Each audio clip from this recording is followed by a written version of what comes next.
Hello guys, welcome back Vedu Malnad YouTube channel. ನಾನಿವತ್ತು ಹುರುಳಿಕಾಳು ಚಟ್ನಿ ಯಾವ ರೀತಿ ಮಾಡೋದು ಅಂತ ಹೇಳ್ಕೊಡ್ತೀನಿ. ಹುರುಳಿಕಾಳು ತಿನ್ನೋದ್ರಿಂದ ತುಂಬ ಪ್ರಯೋಜನಗಳಿದೆ. ಯಾವಾಗಲೂ ಸಾಂಬಾರಲ್ಲೇ ತಿಂದು ಬೇಜಾರಾಗಿದ್ದರೆ ಈ ರೀತಿ ಚಟ್ನಿ ಒಂದ್ಸರಿ ಟ್ರೈ ಮಾಡಿ. ತುಂಬ ಟೇಸ್ಟಿಯಾಗಿ ಚೆನ್ನಾಗಿರುತ್ತೆ. ರೊಟ್ಟಿ, ಚಪಾತಿ, ದೋಸೆ, ಮುದ್ದೆ, ಅನ್ನ ಎಲ್ಲದಕ್ಕೂ ಕಾಂಬಿನೇಷನ್ ಸೂಪರಾಗಿರುತ್ತೆ. ಓಕೆ, ಹುರುಳಿಕಾಳು ಚಟ್ನಿ ಮಾಡೋಕ್ಕೆ ಏನೇನೆಲ್ಲ ಬೇಕು ನೋಡೋಣ.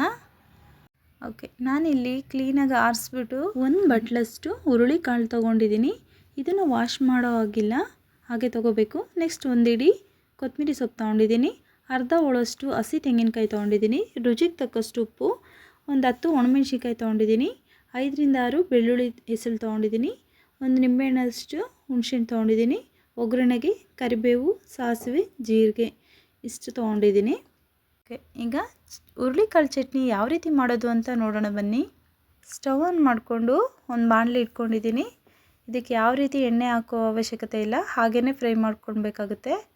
ಈಗ ಹುರುಳಿಕಾಳು ಹಾಕ್ಬಿಟ್ಟು ಚೆನ್ನಾಗಿ ಫ್ರೈ ಮಾಡ್ಕೊತಾ ಇದ್ದೀನಿ. ಲೋ ಫ್ಲೇಮಲ್ಲೇ ಮಾಡ್ಕೋಬೇಕು, ಯಾಕಂದರೆ ಬೇಗ ಸೀದೋಗ್ಬಿಡುತ್ತೆ. ಹುರುಳಿಕಾಳು ತಿನ್ನೋದ್ರಿಂದ ತುಂಬ ಬೆನಿಫಿಟ್ಸ್ ಇದೆ. ವಾರದಲ್ಲಿ ಒಂದಿನಾದರೂ ಹುರುಳಿಕಾಳು ಸಾಂಬಾರು, ಚಟ್ನಿ ಈ ಥರ ರೆಸಿಪಿಗಳು ಮಾಡಿಕೊಂಡು ತಿನ್ನಿ. ಓಕೆ, ನೋಡಿ ಈ ಥರ ಕಲರ್ ಚೇಂಜ್ ಆದರೆ ಸಾಕಾಗುತ್ತೆ. ನೋಡಿ, ಲೋ ಫ್ಲೇಮಲ್ಲೇ ಫ್ರೈ ಮಾಡ್ಕೊಬೇಕು ಇದನ್ನು. ನೆಕ್ಸ್ಟ್ ಇದಕ್ಕೇ ಒಣಮೆಣ್ಸಿನ್ಕಾಯಿ ಹಾಕ್ಕೊಂಡು ಫ್ರೈ ಮಾಡ್ಕೋತಾ ಇದ್ದೀನಿ. ಅದನ್ನು ಸಪ್ರೇಟಾಗಿ ಫ್ರೈ ಮಾಡೋ ಅವಶ್ಯಕತೆ ಇಲ್ಲ, ಇದರಲ್ಲೇ ಫ್ರೈ ಆಗುತ್ತೆ. ಓಕೆ, ನೋಡಿ ಈ ಥರ ಪ್ರೆಸ್ ಮಾಡಿಕೊಂಡ್ರೆ ಅದೇ ಬಿಸಿಯಲ್ಲೇ ಸ್ವಲ್ಪ ಲೈಟಾಗಿ ಫ್ರೈ ಆದರೆ ಸಾಕಾಗುತ್ತೆ. ಇದನ್ನೇನು ಜಾಸ್ತಿ ಫ್ರೈ ಮಾಡೋದು ಬೇಡ. ಹುರುಳಿಕಾಳು ಚಟ್ನಿ ಖಾರವಾಗಿದ್ದರೆ ಚೆನ್ನಾಗಿರುತ್ತೆ. ನೀವು ಖಾರ ನೋಡಿಕೊಂಡು ಒಣಮೆಣ್ಸಿನ್ಕಾಯಿ ಹಾಕ್ಕೊಳ್ಳಿ. ಓಕೆ, ಇದಾಗಿದೆ. ಸ್ಟವ್ ಆಫ್ ಮಾಡ್ಕೊತಿದ್ದೀನಿ. ನೋಡಿ, ಇಷ್ಟು ಕಲರ್ ಚೇಂಜ್ ಆದರೆ ಸಾಕಾಗುತ್ತೆ. ಈ ಹುರಿದಿರೋ ಹುರುಳಿಕಾಳಿಗೆ ಸ್ವಲ್ಪ ಉಪ್ಪು ನೀರು ಬೆರೆಸಿ ಸ್ವಲ್ಪ ಹಾಗೆ ಲೈಟಾಗಿ ಫ್ರೈ ಮಾಡ್ಕೊಂಡು ತಿಂದರೆ ನೋಡಿ ಈ ಥರ ಇರುತ್ತೆ. ಫ್ರೈ ಮಾಡಿದ್ರೆ ತುಂಬ ಚೆನ್ನಾಗಿರುತ್ತೆ ತಿನ್ನೋಕ್ಕೆ. ಓಕೆ, ನೆಕ್ಸ್ಟ್ ಇದು ಫ್ರೈ ಆಗಿದೆ. ನೆಕ್ಸ್ಟ್ ಇದನ್ನು ಒಂದು ಪ್ಲೇಟಿಗೆ ಹಾಕ್ಕೊಳ್ತಾ ಇದ್ದೀನಿ. ಅಗಲವಾದ ತಟ್ಟೆ ಅಥವಾ ಪ್ಲೇಟಲ್ಲಿ ಹಾಕ್ಕೊಳ್ಳೋದ್ರಿಂದ ಬೇಗ ತಣ್ಣಗಾಗುತ್ತೆ. ನೋಡಿ, ಬಿಸಿ ಇರೋದ್ರಿಂದ ಒಂದು ಸ್ಪೂನ್ ಸಹಾಯದಲ್ಲಿ ಈ ಥರ ಹರಡ್ಕೊಳ್ತಾ ಇದ್ದೀನಿ. ಇದು ತಣ್ಣಗಾಗಿದೆ ನೋಡಿ. ನೆಕ್ಸ್ಟ್ ಈಗ ಇದನ್ನು ಒಂದು ಮಿಕ್ಸಿ ಜಾರಿ ತೊಗೊಂಡಿದ್ದೀನಿ. ಇದಕ್ಕೇ ಈಗ ಹುರುಳಿಕಾಳು, ಹುರಿದಿಟ್ಕೊಂಡಿರೋ ಹುರುಳಿಕಾಳು ಹಾಗೆ ಒಣಮೆಣ್ಸಿನ್ಕಾಯಿನ ಹಾಕ್ಕೊಳ್ತಾ ಇದ್ದೀನಿ. ಯಾವಾಗಲೂ ಸಾಂಬಾರಲ್ಲೇ ತಿಂದಲೇ ಈ ರೀತಿ ಚಟ್ನಿಯಲ್ಲೂ ಒಂದ್ಸರಿ ಟ್ರೈ ಮಾಡಿ, ಟೇಸ್ಟ್ ತುಂಬ ಚೆನ್ನಾಗಿರುತ್ತೆ. ಓಕೆ, ಇದಕ್ಕೇ ನಾನು ತೆಂಗಿನಕಾಯಿ ಹಾಕ್ಕೊಂಡಿದ್ದೀನಿ. ನೆಕ್ಸ್ಟ್ ಇದಕ್ಕೆ ಬೆಳ್ಳುಳ್ಳಿ ಹಾಕ್ಕೊಳ್ತಾ ಇದ್ದೀನಿ. ಹುಳಿಗೋಸ್ಕರ ಚಿಕ್ಕ ನಿಂಬೆಹಣ್ಣು ಗಾತ್ರದ ಹುಣಸೆಹಣ್ಣು ಹಾಕ್ಕೊಂಡಿದ್ದೀನಿ. ನೆಕ್ಸ್ಟ್ ಇದಕ್ಕೇ ಸ್ವಲ್ಪ ಕೊತ್ತಂಬರಿ ಸೊಪ್ಪು ಹಾಕ್ಕೊಂಡಿದ್ದೀನಿ. ಓಕೆ, ನೆಕ್ಸ್ಟ್ ಇದಕ್ಕೇ ರುಚಿಗೆ ತಕ್ಕಷ್ಟು ಉಪ್ಪು ಹಾಕ್ಕೊಳ್ತಾ ಇದ್ದೀನಿ. ಇದನ್ನು ನೀರು ಹಾಕ್ಕೊಳ್ದಲ್ಲೇ ರುಬ್ಕೋಬೇಕಾಗುತ್ತೆ. ಆಗ ರುಬ್ಬೋದ್ರಿಂದ ತಳದಲ್ಲಿರೋ ಕಾಳುಗಳೆಲ್ಲ ನುಣ್ಣಗಾಗುತ್ತೆ. ಓಕೆ, ನೋಡಿ ಇದಕ್ಕೆ ಸ್ವಲ್ಪ ಈಗ ನೀರು ಹಾಕ್ಕೊಂಡು ಮಿಕ್ಸಿಗೆ ಹಾಕ್ಕೊಳ್ತಾ ಇದ್ದೀನಿ. ನೈಸಾಗಿ ರುಬ್ಕೊಂಡ್ರೆ ಚೆನ್ನಾಗೇ ಇರುತ್ತೆ. ನೋಡಿ, ಇದು ಎಷ್ಟು ಚೆನ್ನಾಗಿ ಕಾಣಿಸುತ್ತೆ. ಟೇಸ್ಟು ಕೂಡ ಹಾಗೆ ಚೆನ್ನಾಗಿರುತ್ತೆ. ಓಕೆ, ಇದನ್ನು ಒಂದು ಬಟ್ಲಿಗೆ ಹಾಕ್ಕೊಳ್ತಾ ಇದ್ದೀನಿ. ನೀವು ಇನ್ನೂ ನೀರು ಬೇಕು ಅಂದರೆ ಹಾಕ್ಕೊಂಡು ತೆಳು ಮಾಡ್ಕೋಬೋದು. ದೋಸೆ, ಅನ್ನ, ಮುದ್ದೆ ಎಲ್ಲದಕ್ಕೂ ಚೆನ್ನಾಗಿರುತ್ತೆ.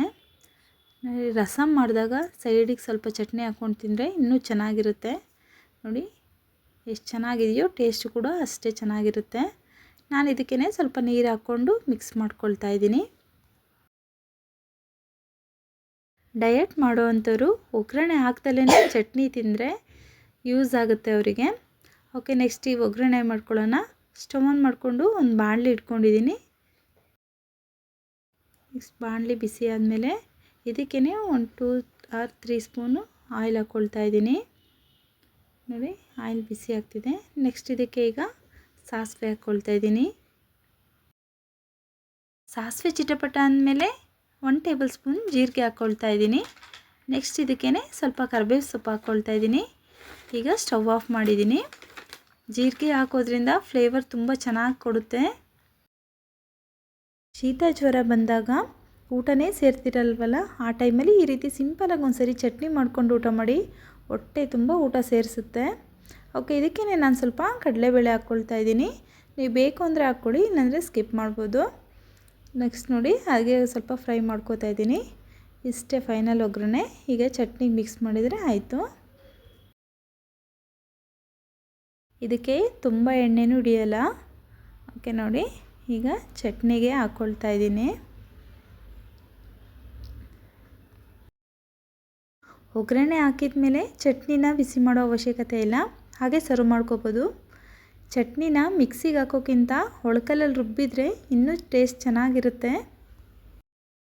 ಓಕೆ, ಒಂದ್ಸರಿ ಚೆನ್ನಾಗಿ ಮಿಕ್ಸ್ ಕೊಟ್ಟರೆ ನಮ್ಮ ಹುರುಳಿಕಾಳು ಚಟ್ನಿ ರೆಡಿ ಆಯಿತು. ನೀವು ಒಂದ್ಸರಿ ಟ್ರೈ ಮಾಡಿ, ಖಂಡಿತ ಟೇಸ್ಟ್ ಅಂತೂ ಸೂಪರಾಗಿರುತ್ತೆ. ಫಾಸ್ಟಾಗಿ ಮಾಡ್ಬೋದು, ಟೇಸ್ಟ್ ಕೂಡ ತುಂಬ ಚೆನ್ನಾಗಿರುತ್ತೆ. ಲಾಸ್ಟಿಗೆ ಸ್ವಲ್ಪ ಕೊತ್ತಂಬರಿ ಸೊಪ್ಪು ಹಾಕ್ಕೊಳ್ತಾ ಇದ್ದೀನಿ. ಹುರುಳಿಕಾಳಲ್ಲಿ ತುಂಬ ಬೆನಿಫಿಟ್ಸ್ ಇದೆ. ವಾರದಲ್ಲಿ ಒಂದು ಸಾರಿ ಹುರುಳಿಕಾಳು ಚಟ್ನಿ ಅಥವಾ ಸಾಂಬಾರು, ಮೊಳಕೆ ಕಟ್ಟಿದ ಕಾಳು ಈ ರೀತಿ ಯೂಸ್ ಮಾಡ್ಕೊಳ್ಳಿ. ನೀವು ಒಂದ್ಸರಿ ಈ ರೀತಿ ಚಟ್ನಿ ಟ್ರೈ ಮಾಡಿ ಹೇಗೆ ಬಂತು ಅಂತ ಕಮೆಂಟ್ ಮಾಡಿ. ಇಷ್ಟ ಆದರೆ ಲೈಕ್ ಮಾಡಿ, ಶೇರ್ ಮಾಡಿ. ಈರುಳ್ಳಿ ಇಷ್ಟಪಡೋರು ಸಣ್ಣದಾಗಿ ಈರುಳ್ಳಿ ಕಟ್ ಮಾಡಿಬಿಟ್ಟು ಇದ್ರ ಮೇಲೆ ಹಾಕ್ಕೊಂಡು ಮಿಕ್ಸ್ ಮಾಡ್ಕೊಬೋದು. ಟೇಸ್ಟ್ ಅದು ಕೂಡ ಚೆನ್ನಾಗಿರುತ್ತೆ. ಹುರುಳಿಕಾಳು ಚಟ್ನಿನ ಮಿಕ್ಸಿಗೆ ಹಾಕೋಕ್ಕಿಂತ ಒಳಕಲ್ಲಲ್ಲಿ ರುಬ್ಬಿದರೆ ಟೇಸ್ಟ್ ತುಂಬ ಚೆನ್ನಾಗಿರುತ್ತೆ.